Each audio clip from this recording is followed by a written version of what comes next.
Thank you, Annette. Thank you, everyone, for making this possible. This is really an amazing invitation for me as well.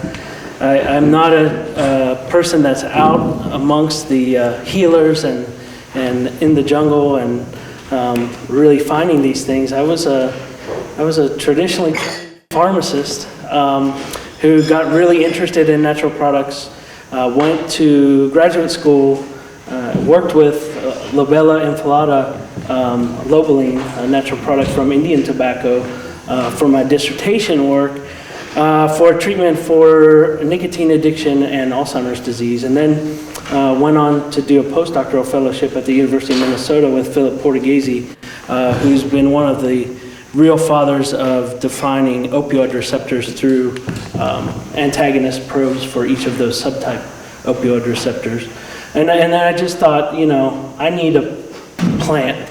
I need a plant that I can find that I can work with. And so as I started my career at the University of Mississippi, I actually started working on Salvia divinorum about the same time that Brian Roth published a paper with Daniel Siebert on its activity as a kappa agonist. And so we actually, Brian Roth and I got funded at the same time to do that work. He did it in a different direction. We did it in a little different direction. My interest was how could a non-nitrogenous compound interact with an opioid receptor, because for years that just shattered the understanding of what was going on. And so we worked in that area for quite a while, did a lot of chemistry, did a lot of site-directed mutagenesis to understand the interaction with the protein. And lo and behold, I was invited by the National Institute on Drug Abuse to go and talk on natural products as analgesics. And in that research, for that presentation, I came across Mitragyna speciosa. And Mitragyna speciosa more or less found me, I think, and I found it. And so I'm going to take you on a little bit of the journey that it's taken me on over the last, I'd say, 13 years.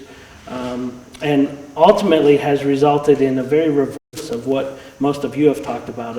I finally, for the first time about 6 weeks ago, made it to Malaysia and got to experience the actual plants. Anyway, I hope I can show you a little bit like Nigel did very brilliantly on how he developed the product. We've been working very much along the same lines, but nowhere near as far advanced. So Mitragyna speciosa is in the coffee family, in the Rubiaceae family, and it's named Mitragyna basically from the shapes of the leaf. So the shape of the leaf resembles that of a mitre hat of a bishop, and so this is where the Mitragyna genus name came from. There's different types of leaves. You can see a green vein, a red vein, and a white vein that are popular amongst the users. But this is a picture of the plain green vein here. It's found primarily in Southeast Asia, where it's indigenous, growing in Malaysia, Thailand, and Indonesia. It's also found in various areas around there. And different species of Mitragyna are actually shown in India and Africa as well. So mainly along that tropical plain. And the leaves have traditionally been used for opiate-like effects, but also for stimulant-like effects. And it is referred to as Kratom in Thailand and Biak Biak or Kratom in Malaysia. And so far to date, there's been a little bit over 40 alkaloids isolated out of Mitragyna speciosa itself.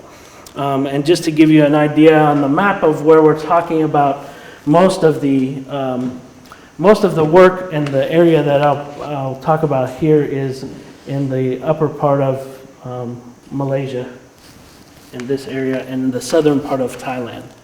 And so that's where most of the plants and materials that we've been dealing with most recently.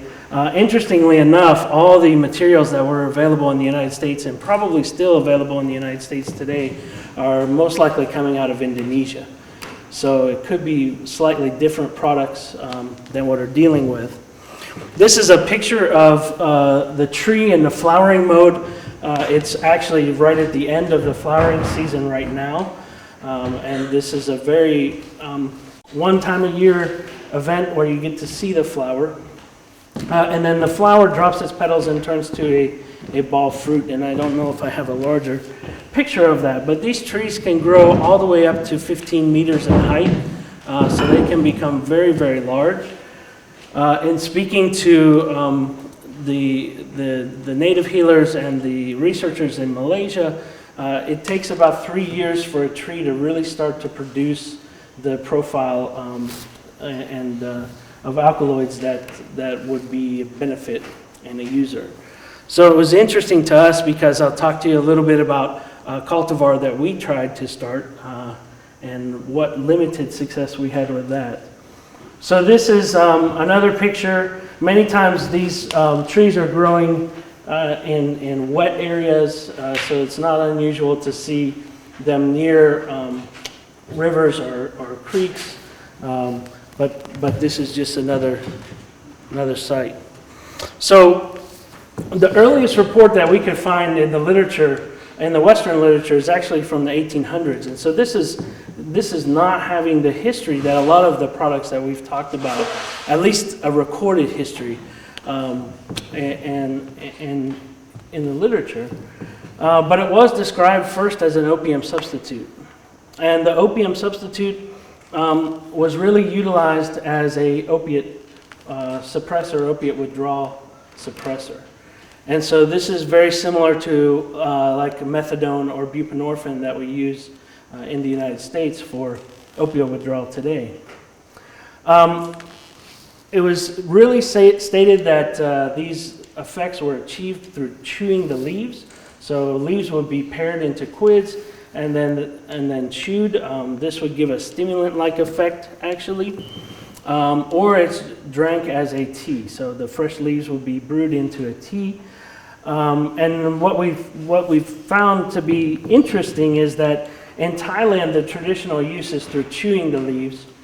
And just over the border in Malaysia, the traditional use is by brewing it into a tea. So very different method of use, but very similar outcome. It seems to have this more stimulant-like effect, though, when it's chewed. And a lot of the laborers use this to be able to tolerate the sun and the heat and work longer hours in the fields. In the real traditional use of it in Malaysia is really the leaves are picked fresh in the morning. Those are then brewed for about 2 or 3 hours in boiling water. So a decoction is made, and then those are concentrated down even further, and then sometimes put in and stored in the freezer until they're needed for use. And when they use it, they then just dilute a half a glass of the juice with a half a glass of either warm or boiling water again.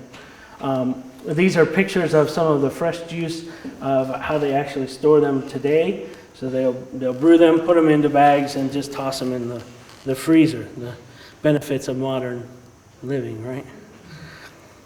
So to say where we got sort of interested in this was really from a paper that was published showing some Thai abusers and Thai addicts in 1975. And this was a study that was really the landmark and very first study to show some of the human use of Kratom. This was 29 males and 1 female that were interviewed basically through a survey in Thailand. And the ages range from 31 to 77 years old.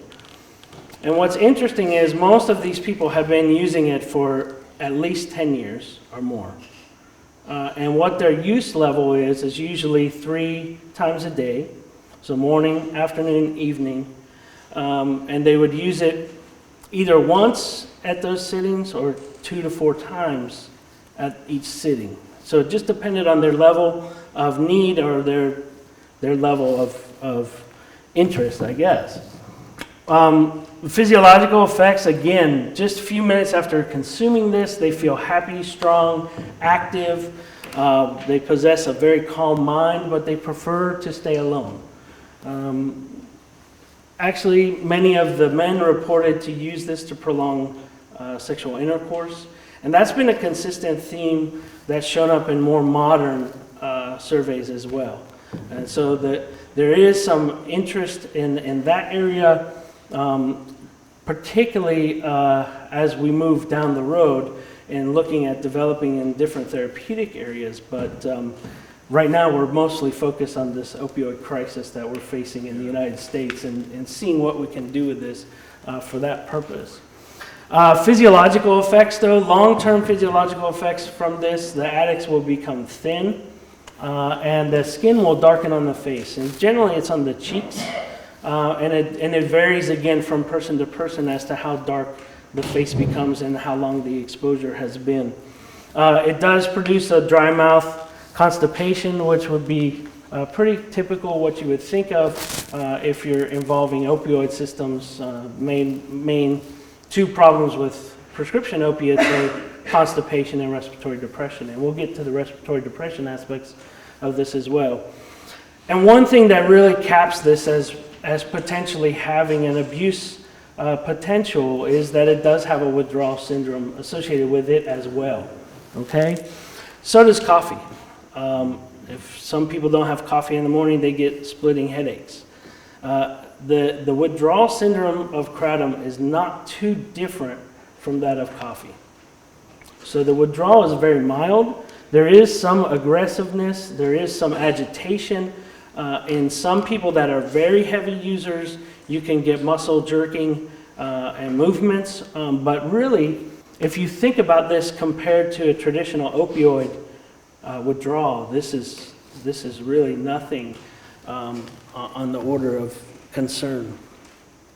So a couple of cases in this study of addicts that were of interest were really a couple of cases of psychoses. So there was a 50-year-old male subject that had been using for 35 years, and he had reported that he was having convulsions and mental confusions, cloudy consciousness, and he had delusions and hallucinations. A 32-year-old Thai laborer using for 10 years had confusion and a little bit of ideations of persecution and concern, maybe a little paranoia type feeling. And then the third one was a 31-year-old who had used for 17 years that was just having also hallucinations, delusions and confusions, dizziness and headaches. So these were three of the extreme reports out of that 30 group study. So this was about 10% of the people in the study that had some sort of more severe side effect or reaction. And you can look at this. This is a pretty extensive usage history. So when you're talking about 10 to 30 years of use, there's no telling that if it's from the plant or if it's just the individual that ended up having some sort of psychosis normally. One other thing that's of note, of very good interest, is that the use of this is really accepted amongst the male population in both Thailand and Malaysia because it was used for vigor, for improving that working ability in the fields. Because of that, it was very frowned upon for women to use kratom. And so there are women users. There was one woman user in this study that was interviewed. But most of the women, even to this day, are more likely not to admit that they're using because they don't want to have a stigma associated with them. So it's very hard, even for the clinicians that are getting out into the communities where this is being used in Malaysia and Thailand right now, to interact with the females and get any information out of the female population. So hopefully that can change. One thing that's been long associated with the use of this is not just that stimulant-like effect, but also a pain-killing property. So this analgesic effect that has been associated with it for as long as it's been used as well. And really the literature laid pretty dormant with Mitragyna speciosa mentions until about the 60s and early 70s, when a pharmaceutical company, well, it's now GlaxoSmithKline, but it was SmithKline in French, I'm sorry, in the 70s. They had actually done some studies with pure mitragynine. So mitragynine is the major alkaloid, and I'll speak about that in a moment. And up to that point, this was the most comprehensive study that appeared in the literature on mitragynine, the purified major alkaloid from the plant. And it was thought that that major alkaloid was the one that was responsible for all the activities because it was the major component. They found that the analgesic effect was comparable to that of codeine, so it wasn't really a powerful analgesic. But many of the people that use it traditionally say it's very good for warding off any types of pains, especially muscle pains, any types of labor pains that would be from working, overextension of the muscles and those types of things. This was really good for treating some of that pain. What was interesting in their paper, though, was that they found mitragynine could not be antagonized by nalorphine, which was at the time one of the opioid antagonists. So now we know that nalorphine is not a pure opioid antagonist, and so this confused the literature for quite a while. Interesting thing that's not up here from this paper was that they also did some maximal tolerated doses going up to almost 1 gram per kilogram of pure mitragynine with no side effects in the animals. Unbelievably safe compound, at least as far as they noted. They also noted that it did have slight respiratory depression at very high doses. They also noted that it had GI constipating effects at very high doses. But again, we're talking about very high doses. Okay, so not near the therapeutic effects, and this will come back a little bit later on as we start moving through this a little more. So this is where I kind of found the literature when I was asked to make this presentation at the National Institute on Drug Abuse, and so then we jumped into the scene and said, hey, let's see what we can get. And so we bought premium Mitragyna speciosa from the internet. Like any good scientist, we just found our fastest source, which later on came back to bite us because we had no control of the biomass that we were getting, and so I'll bring that up a little later. But interestingly enough, what we were getting was very good material. It was authenticated. We fingerprinted it. We did all the work. All the analytical work was done by my beautiful wife in the back there. And she's done a lot of the analytical fingerprinting I'll talk about a little bit as well. So the other thing that we did at this time, we were buying such large amounts of leaf material at a time when nobody had even really heard of Mitragyna speciosa in the United States, that it flagged the guy at the company to put me in contact with the supplier in Indonesia. And so we actually immediately got into contact with the supplier in Indonesia.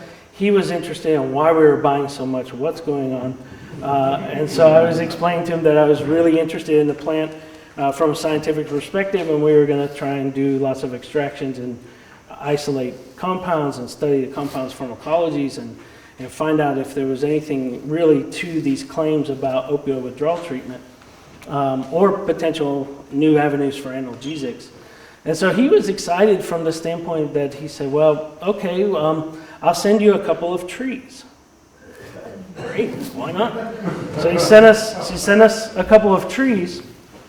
And the beautiful thing at the University of Mississippi is they have the National Center for Natural Products Research in the United States, and they have a arm of the USDA's Agricultural Research Unit embedded in that center. And so with that, we have botanists, we have all kinds of excellent trained plant scientists that we were able to take those 2 trees and propagate those to close to 100 trees in very short order. And we grew those trees up very nicely.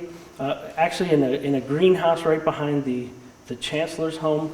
He had no idea. There was also 200 Salvia divinorum plants growing in that greenhouse behind his home, with no idea of what was back there. So we actually got to the point where we outgrew this small greenhouse on campus, and then we had a field station, a very large field station out in the country, where we moved everything that we had. We had to move all those trees inside during the winter because the trees will not survive freeze at all, not even for a short period of time. We did get brave after about 2.5 years and about a 4-inch, 5-inch diameter trunk. We planted one outside and it didn't survive the winter. And the winter in Mississippi is very mild. You may get one snow. And if it does snow, it's gone by lunchtime the next morning. So does not survive the cold temperatures at all. So what was interesting to us, we started getting enough mass that we could harvest our leaves and start looking at everything. We had the plant at least authenticated down to the cellular level that this was a Mitragyna species. We didn't know if it was precisely Mitragyna speciosa because we started to raise doubt when we couldn't find very much of the active compounds in our matrix. This came into play when I found out that the trees need to be probably 3 years old before they start producing the proper profile. And so we were looking at this just 2 years after we had started this project. It was a little bit frustrating. Also, the scientist at the USDA that was helping us with this actually left and returned to Brazil. And so we didn't have anyone to really take care of our plants anymore. So we just decided to do a wholesale sort of extraction. We looked at roots, we looked at bark, we looked at stems, we looked at leaves, we looked at everything. We found very little to no Mitragynine anywhere in the extract. So it was a little disappointing, and as a young, naive scientist, I kind of was just disappointed and said, well, let's just chalk it up to we didn't get the right stuff. Lo and behold, come to think about it a couple of years later after we got rid of everything, that would have been a perfect placebo to study. But, oh well. So what we did was we wanted to look at the extracts because remember, the pure Mitragynine itself was what was looked at in Mako studies at SmithKline and French. So what we did was we took extracts from the premium Thai plant material that we bought, and this is a 500 milligram per kilogram organic extract that we used with essentially just methanol. And then the Mississippi extract, which I have labeled ME, and this is a hot plate latency, so this is putting an animal literally on a hot plate and waiting for them to start reacting to the heat by lifting their paws or start licking their paws or start moving. You can think of it as going on asphalt in bare feet, and you don't really notice it in the middle of the summer that the asphalt's hot at first, but by the time you get to the middle of the road, you're trying to quickly get to the other side. So that's a measurement really of supraspinal analgesia, so that you're recognizing that there's pain. It's not a reflex action. We also took this through a tetrad assay because we were looking at effects of cannabis substitutes at the same time. So the University of Mississippi also has the federally funded, the only federally funded marijuana farm in the United States. It doesn't produce the greatest quality marijuana compared to some of the competitors that have come up in California and Colorado and other places. But it's still a mainstay of the work that goes on there. And we finally got a grant to look at natural products for neuroscience while I was at the university. And the Natural Products Center at the University of Mississippi was really focused on antibacterials, antiparasitics, antifungals, and antivirals. And so a huge repository of plants, but never been screened for CNS activities. And so we had started to dive into a lot of the repository and screening those at opioid and cannabinoid receptors, as well as looking at plants on the internet that were stated as being cannabis substitutes or opium substitutes, of which Mitragynine was one. So we basically ran all of our extracts through the same paradigm. We started to look at this tetrad assay. So the tetrad assay is a standard assay that was developed by Billy Martin, cannabinoid researcher at the University of Kentucky many years ago, where he showed that cannabis would drop body temperature. You would also have changes in locomotor activity, so the animals would decrease their locomotor activity. Excuse me, we would look at analgesic activity, and then we'd look at catalepsy, and catalepsy would be a sign of psychoactivity. And so what we're seeing here is just changes in rectal temperature at the very top with the premium extract and the Mississippi extract. Down here, locomotor activity seemed to be impaired at the higher doses with both extracts. So interesting that we were able to see maybe it's not an effect associated with the mitragynines, but maybe the change in body temperature was, because the difference between these two extracts was really that major alkaloid missing. So we went on to isolate several compounds that are already known in the literature. Mitragynine is here on the top left, and its famous partner, oxidative metabolite 7-hydroxymitragynine, which really has garnered a lot of the attention, specifically of the DEA of recent. And then coinanthine, so these are all coinanthine type alkaloids. Pananthine, asmalacine, mitraphyllin, and isomitraphyllin were compounds that we were easily able to isolate and identify out of the premium extracts. So we wanted to look and see if these had activities at opioid receptors, and so we screened these for affinities.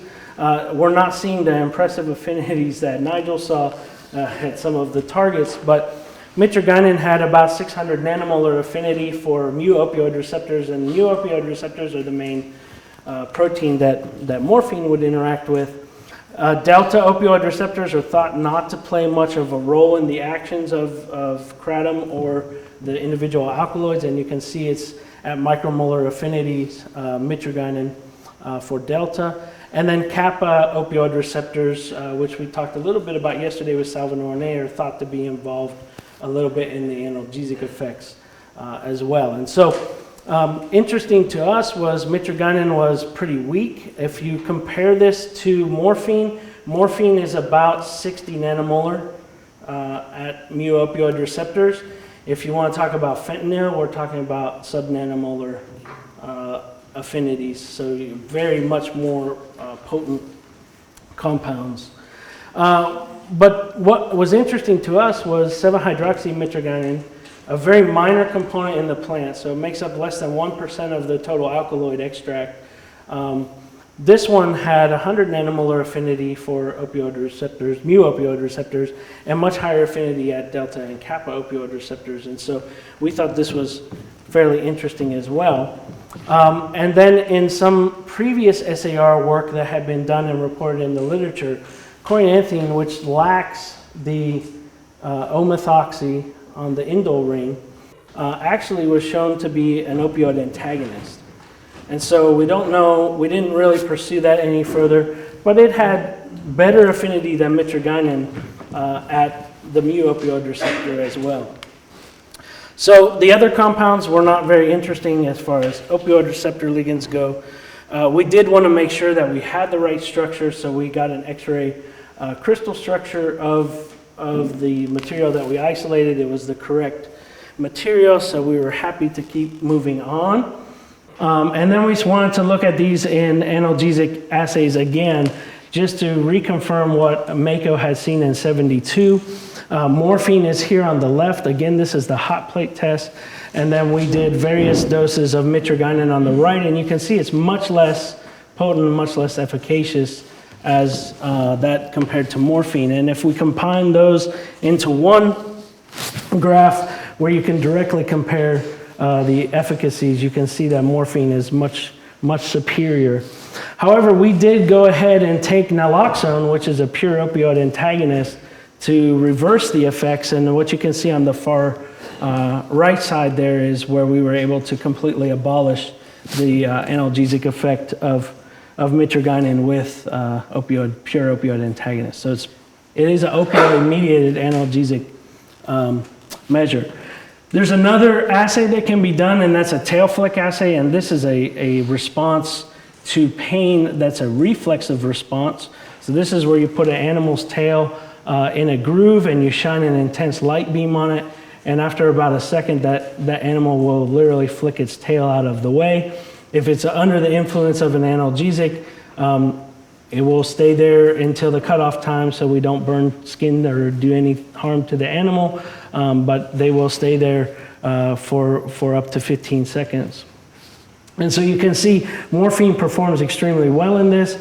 On the right, Mitragynine performs not very well at all. And then when we look down even at the premium extract, the extract is containing all the alkaloids. So we do see a little bit better activity with the extract than we do the pure Mitragynine. So this was another indication that there might be something special with the extract. So we came back to this 7-hydroxy Mitragynine. There was a paper that came about the same time in the literature from a Japanese group led by Matsumoto that was looking at 7-hydroxy Mitragynine specifically and its analgesic activity.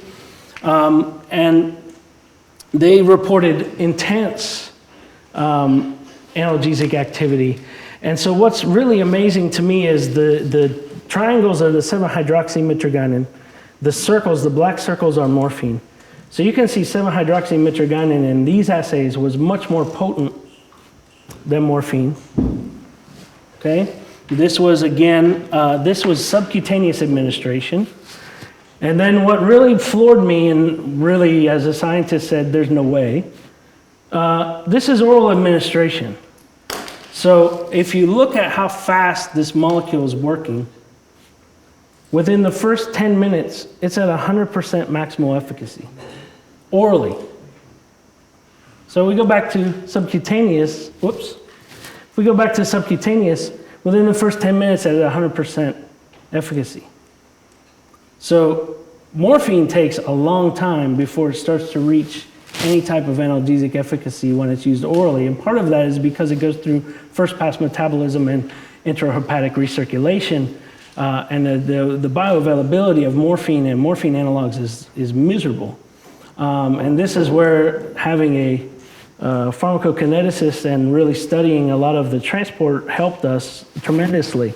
So we started to question this. We wanted to replicate it in our lab, and we did. I mean, I still couldn't believe it when my students brought me. We looked at this subcutaneously, orally, intraperitoneally, and IV. And the curves were all superimposable at every dose. I couldn't believe it. I've never seen that with any compound that I've come across. So almost identical to those that were reported previously. And what I want to show you is, and come back to this IV and oral pharmacokinetics of what was so important here. And so pharmacokinetics is just a study of what the body does to the drug. So we're all focused on really the pharmacology, the pharmacodynamics of what is the drug doing to the body, but we're interested from our standpoint of what's the body doing to the drug as well. And so this is Mitragynine, the major component of the plant, and this is what a typical pharmacokinetic blood level would look like. You take the compound orally, so there's nothing in the blood at time 0, and slowly over time, and this is 5 hours, okay, up to 5 hours, you start to get a peak at about an hour and a half into the blood supply, and slowly it will start to be metabolized and eliminated out of the system. Okay, intravenously, you're going to have your maximal concentration immediately after you introduce that drug into the vein. And so you can see the concentration goes from high to low. So the reason that I want to show you this is to show you that same graphs of the 7-hydroxy Mitragynine. And so we were so shocked by how fast this worked. This is oral and IV pharmacokinetics data of 7-hydroxy Mitragynine. I've never ever seen another drug that shows this type of data. And what you can also see is the bioavailability of this compound, which I don't have the calculation here, But we're looking at concentrations in nanograms per mil. We're almost coming equivalent to what was injected straight into the vein, right? If we go back to this slide, this scale is not even reaching a little bit over 400 nanograms per mil, when that scale is topping out at about 5,500. Okay, so huge difference in pharmacokinetics. Now, I want to bring back the point that Nigel made earlier. These are the pure compounds. These are not in the plant matrix. Once these are all in the plant matrix, the story changes completely. And that's the beauty, I think, of these extracts. So certainly we have orally active analgesic. This has gotten a lot more attention recently. This is, I believe, really what's driven the DEA in a lot of their concerns about banning this substance because of how rapidly the 7-hydroxy can be absorbed and effective. And I'll come back and talk about that a little bit later as well. But really the way we look at this is, one, this is a fantastic lead compound for development of new analgesics because you don't see the side effect profile that you see with morphine and morphine type derivatives. And what we're starting to really learn is these compounds don't seem to produce respiratory depression like your typical opioids. So the main problem with death related to opioid overdose is respiratory depression. People stop breathing. If they're not treated with naloxone quickly, they will die from suffocation, essentially. One of the hot theories right now in pharmacology and opiate pharmacology is beta-arrestin recruitment. So this is a biased signaling mechanism at the cellular level. This is a protein that is recruited by some compounds and not others. So interestingly, a lot of the traditional opioids do not recruit beta-arrestin. They signal through the traditional G protein coupled receptor pathway. It seems that the mitragynines recruit beta-arrestin, and some people are equilibrating that to the fact that they don't cause a respiratory depression. I'm not 100% sold that that's the only reason. I think it has a lot to do with the way these compounds are interacting and their kinetics at the cellular receptor level in terms of their on-off rates with what's going on. So what about, we saw that this might have a better safety profile from that standpoint. But what about abuse liability? This was reported again by Matsumoto's group in 2008, where they took 7-hydroxymitragynine and put it into a condition-place preference assay. So condition-place preference assay is where you have a box with two distinct chambers, and there's a vestibule in the middle. So an animal, a rat, or a mouse can be placed in that vestibule in the middle. You open up access to the entire box. That animal freely roams around. Rodents are very curious. They explore everything, and you want to make sure that they basically have no preference or aversion to one side or the other. So the difference from one side to the other may be that you have vertical black and white stripes on the walls, and the other side may have horizontal black and white stripes. But there's a definite visual and sometimes tactile cue. The floor may be gritty on one side and smooth on the other. But there's a definite difference to the animal to those sides.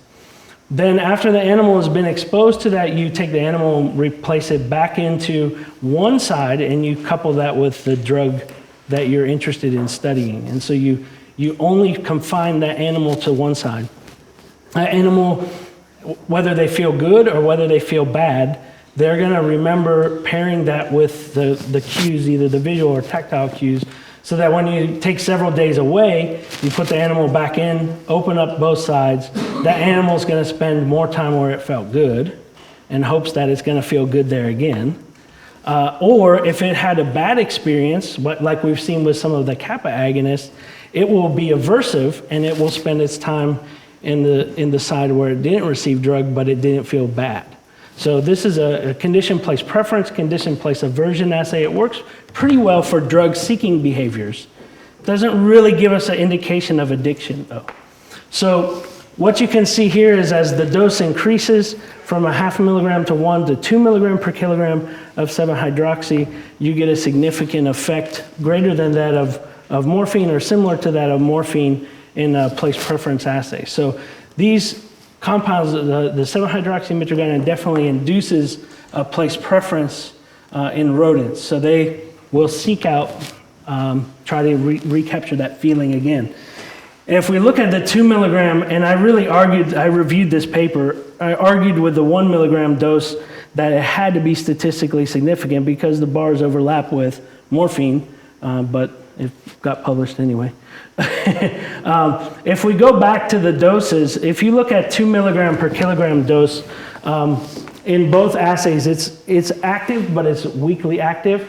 So it seems to be having a euphoric or a drug-seeking behavior long before it's getting to the really efficacious analgesic doses. So this was a concern for us as we move forward trying to come up with some answers. Most recently, I started working with a colleague, Scott Hemby, at High Point University in North Carolina. Scott is an expert in speedball self-administration, so cocaine and heroin self-administration in animals. And so I started asking him, well, could we see if mitragynine or 7-hydroxymitragynine substitutes in your animals that are addicted to morphine or heroin and just see what happens. So this is a key study for us in terms of the abuse liabilities. And this is mitragynine on the left side. So mitragynine, black bar here is saline. And what you can see is as we escalated doses, and these are direct infusions into the brain, you're not seeing any substitution of mitragynine for morphine. And if we move over to the right panel, this is 7-hydroxymitragynine, and as the dose increases, the animals are working harder. This substituted readily for morphine in animals that were already habituated to morphine. And the reason it goes down, this is a typical inverted U-shaped curve, because once they get to the higher dose, they're fine, I don't need to take anymore, just hang out and feel good. So we wanted to look at, this was substitution, we wanted to look at it from a de novo, naive animal experience. And the more dose that we gave these animals access to, the harder they worked for getting infusions of the drug. And so this definitely showed us that there was abuse potential with the 7-hydroxymitragynine. So, okay, where does this leave us when we talk about opium and morphine? And now we've got conflicting data in a plant that's got compounds that are analgesic, maybe to the level of codeine. It's got a very minor component, less than 1% of the makeup, that has incredibly potent analgesic activity and abuse liability. But what happens when you mix it all together? So that's the question that we've been looking at and trying to address.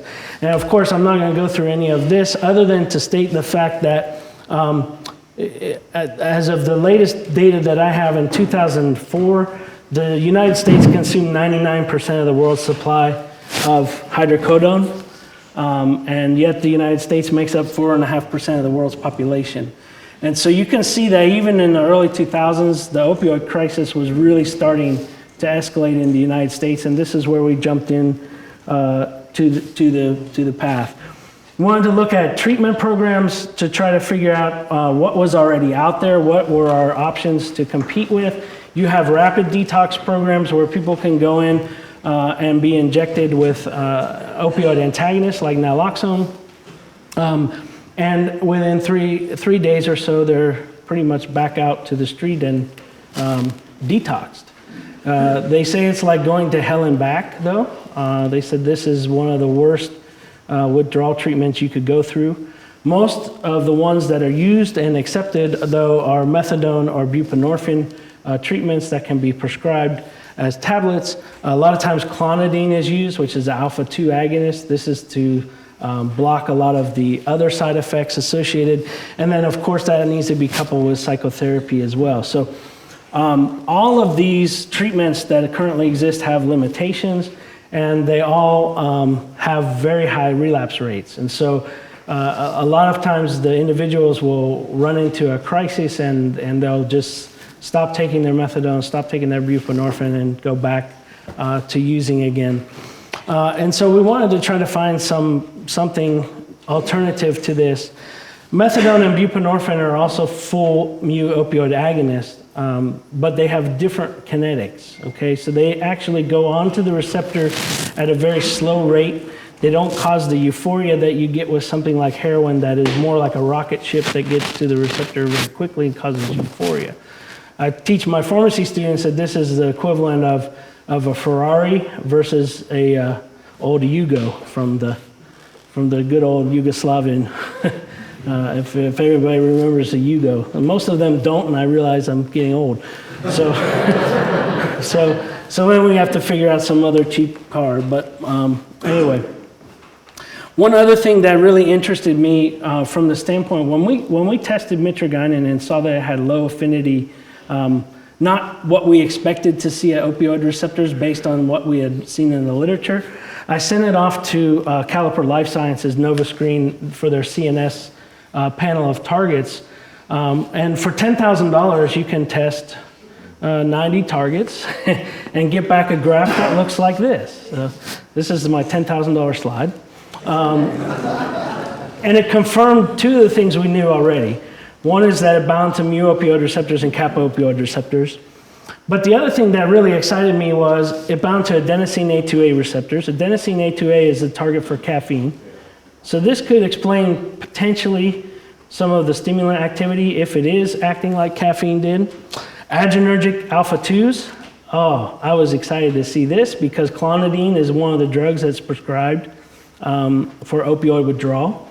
And so if this is activating alpha-2 receptors, you're reducing the amount of adrenergic system activity and potentially reducing the amount of side effects that could be there. Dopamine D2s also involved in drug abuse, drug euphoria. And then serotonin 5-HT2C and 5-HT7 also targets known to be involved with drug abuse. And so this, to me, looked like Mother Nature's perfect drug abuse treatment compound, at least opiate abuse treatment compound, because it had already employed some of the individual pharmacological targets that we've looked at over many years of treating opiate addiction. So I called up a physician friend of mine, Ed Boyer, who was the lead on this paper. Started talking to Ed and asked him if he'd ever heard of Mitragyna speciosa. And we were already talking about Salvia divinorum, and he was wanting to do human trials with Salvia, which we never got approved, by the way. But I asked him if he'd heard of Kratom, and he said, nope, never heard of it. What is it? So we started talking about it. And I said, start asking your patients that you treat. And he said, everyone I asked that knew about it had taken it. I said, we're on to something. So what we did was a quick survey of addicts in the chat room. This is not scientific at all. But all we wanted to do was get a starting point for where we should do animal work from. And so what we did was we asked addicts that were in this chat room. Again, there's only 14 votes. In some of these, there's only 7. But if you've used Kratom for withdrawals, how many times a day do you use it? So was it once, twice, or 4 or 5 times a day? How much do you use? And then have you ever stopped Kratom cold turkey or CT? Yes, I had terrible withdrawals, 0. Yes, and my withdrawals weren't so bad was the majority of the answers. And then no withdrawals at all was the other answers. And so this gave us a really good starting point to start working from. And so what we did was we made aqueous extracts, we made tea just like they do, excuse me, in Malaysia. And just actually we took the recipes off the internet of how people were using it.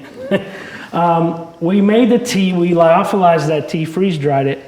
We then quantified how much mitragynine was present in a gram of dried powder. Then we started looking at how much 7-hydroxymitragynine was present as well. And so the ratio of mitragynine to 7-hydroxymitragynine has been a key interest of mine. And in the natural plant, it's about 23 to 1. So it's about 23 parts mitragynine to 1 part 7-hydroxymitragynine. And so then what we did was we looked at habituating mice to morphine. So we would do escalating doses twice a day for 5 days in mice. We'd start with 20 milligrams per kilogram twice a day. and get them up to 100 to 120 milligrams per kilogram twice a day after a 5-day period. And then we could precipitate withdrawal, do the rapid detox, essentially, with naloxone. And then we can measure all of these different aspects. And so naloxone by itself is pretty similar to saline. So there's no just endogenous tone of withdrawal. If you block your own opioid receptors, you block your endogenous opiate system, you're not going to go into massive withdrawal. However, if the mice were habituated to morphine and we gave them a precipitated withdrawal, now we have a whole battery of side effects or behaviors that we can measure to see what's going on. So first one is locomotor activity. Locomotor activity is extremely decreased. This is because the animal's feeling pretty bad, presumably. They do a lot of jumping. We call this popcorn jumping. They'll actually, all 4 limbs will fire basically at the same time, and they'll jump like this. Paw tremors, they'll go through, pretty much sit back on their hind legs and their front paws will shake. They do wet dog shakes. And by the way, this is over a 30-minute observation period is what we're recording. So wet dog shakes, they'll actually shake from head to tail just like a dog getting out of a pond, but they're not wet. Teeth chattering, you can audibly hear them chattering their teeth through this. And then they lose tremendous amount of weight during that time frame compared to normal mice that are just on saline that are actually in the stage of growing, and so they should be gaining weight. So we saw that. With the Kratom tea extract just by itself, we saw very little side effects other than the fact that we did see wet dog shakes after we precipitated with naloxone. So there's something interesting going on just with the pure extract. And then when we gave the extract to habituated mice, so 5 days on morphine, switched them over to 5 days on Kratom twice a day, and then we precipitated withdrawal. What you can see is almost all those side effects have been wiped out compared to just morphine precipitated withdrawal. We still have that wet dog shake issue, and what we think that is really a serotonergic mechanism that's taking place and is probably related to a lot of the other alkaloids that are present in the plant extract.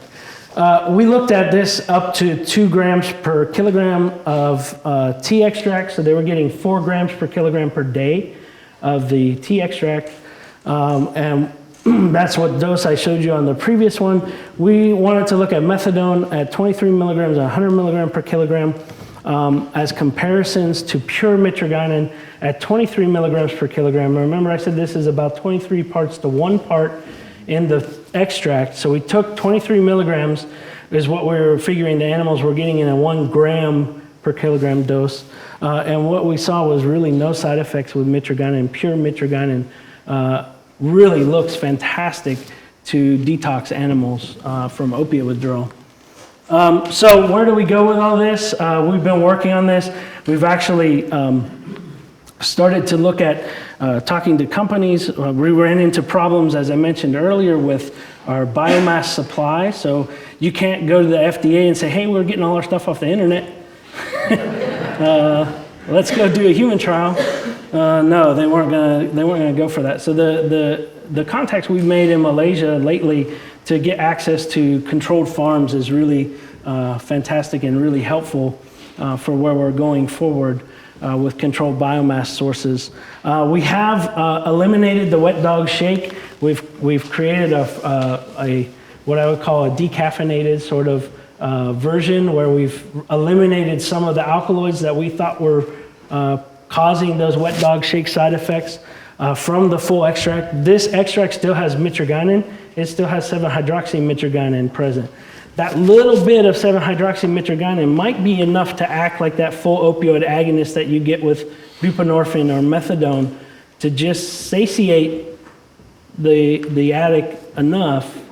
And then the other compounds may be helping in an orchestrated symphony to really calm the rest of the system down and then be able to eventually get them off. But we've got a fraction now that we think works that's ready for prime time once we get there. So it brings me to the last part of the talk, which is Why does the DEA all of a sudden get so excited about this? Well, I have two reasons. One goes back to adulteration. That's the main one that Nigel brought up earlier. But the second one is this is a matter of being in the wrong place at the wrong time. Okay? So Kratom actually ended up on gas station shelves next to this thing called K2, spice, synthetic cannabinoids, and this other thing called bath salts. Okay? And so in gas stations, and literally, I mean, on my way home from work, I could stop at the gas station to this day and pick up all the Kratom products I want right now in the United States, and we'll get to that in a minute too. But I think what happened was there was such a push from the synthetic cannabinoids and the bath salts to make these criminalized and put them into Schedule 1. And what was sitting on the shelf next to them? Mitragyna, speciosa, and Kratom extracts. And not funny, typical government bureaucracy has put Mitragyna speciosa, natural extract product, into synthetic ban bills. And I've actually seen articles written in newspapers and on television that have stated that Mitragyna speciosa is a synthetic drug that's being banned. And so there's a huge problem with the public knowledge and awareness of this. And the states that it has become outlawed in, it was simply clubbed in with all of those synthetic cannabinoids and other materials. So that's one thing, being in the wrong place at the wrong time. The second thing is adulteration. So I mentioned to you that the 7-hydroxy is this pretty powerful, potentially addictive opiate substance. And what we can see, and I'm sorry this is a little bit small, but this was just published in Journal of Medical Toxicology. Again, analysis done by my wife, Bonnie Avery, in the back. But in the natural kratom leaf, we have about 23, 24 micrograms per milligram of leaf material of mitragynine. 7-hydroxy is about 124 nanograms. So really you're getting that 20-to-1 sort of ratio. If we look at the products that are available, and by the way, this was a drive home from work one day. I stopped in and picked all these up at $9 a pop. And we took them home. The reason I was interested was because I was getting phone calls from people and emails from people saying that their child was in a detox program all of a sudden, and all they've been taking is these products. And I said, that just doesn't make any sense. So we wanted to analyze and see what was going on. Interestingly enough, most all the products are only containing the compounds that you would find in Mitragyna speciosa. But what has happened is, in some of them, the levels of 7-hydroxymitragynine have been increased by several fold, 5 to 6 times what was existing in the normal plant material, and the amount of mitragynine has gone down. And so now we're starting to look at self-administration studies of mitragynine and 7-hydroxymitragynine together in that ratio to say, okay, where is the break point? As we start to decrease mitragynine and increase 7-hydroxymitragynine, where does that point come where the 7-hydroxy takes over and becomes a problem? So that's one thing we're looking at right now. That's just one of the adulterations. Okay, so adulteration with the natural product itself. The second thing is we've been contacted by emergency rooms around the country, and I'll try to go through this real quickly. This was a newborn that was born full opioid withdrawal. The physician said on a 1 to 10 scale, the baby was 11. Very sad. The mother swore she had never taken an opiate, but she finally admitted to being on kratom.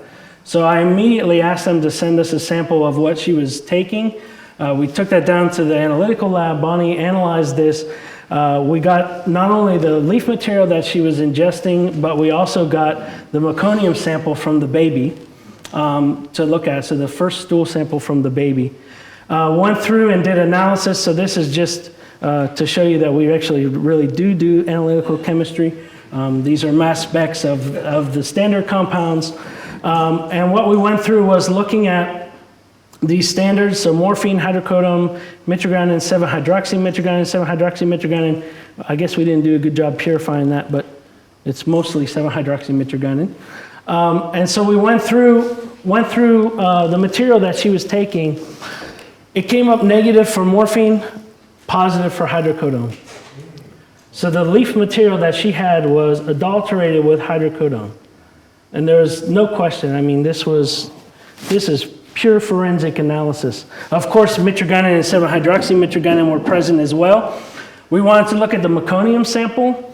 Meconium sample was positive for mitragynine, 7-hydroxymitragynine.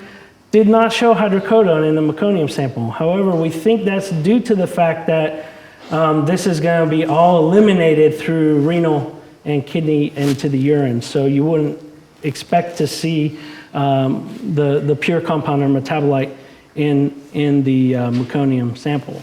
So that baby was treated based on the information that we fed back that they definitely had opiate exposure. That baby was treated and released and was fine. Eventually, we don't know down the road what's going to happen. Then the second case study was one that was admitted to the University of Colorado Hospital with seizures. She was in kidney failure, complete shutdown, denied consumption of morphine, but said she'd been taking Kratom that was purchased online. And she lit up the tox panel like a Christmas tree for opiates. And so we did the same thing. We asked for the samples. We verified that hydrocodone was present in the sample that she ingested. It was absent in our standard down below here. And then we could detect the presence of morphine as well in this sample, but it was below our limits of quantification, so we couldn't say how much was there, but there was definitely positive, qualitatively for morphine in the sample as well. So those are just a couple of things I think that have raised the bar and concern in the United States. We don't have a good mechanism to control these products that are being sold and being used, and what we've seen with what's available is really adulterated and really abusing the plant more than the plant being abused. And so I really want to go back and get some standard regulations on this plant material. Our biggest idea now is to try to come up with a standardized extract that we can really work towards doing a defined clinical trial and getting some good information out there, and hopefully taking it through the botanical drug pathway that the FDA now has available to us to hopefully get out there and be a substitute for methadone or buprenorphine as a choice for physicians to use for opioid withdrawal treatment. And so that's the direction we're headed. Nigel, I'd be very interested to talk to you about how you got to where you got to, because we're sort of in that early phase. But we've done a lot. We've worked a lot on this. It's been a huge team effort. This is Ed Boyer, the physician that I've worked with since the beginning of this. He's standing next to one of our 2-year-old trees at Mississippi that we grew. But there's a huge host of people that I have to thank. And actually, the National Institutes of Health I have to thank a lot, because they actually helped fund this indirectly. They didn't really know it. They were funding it under our large center grant for natural products for neuroscience. But thank you for your attention, and I'll be happy to answer any questions.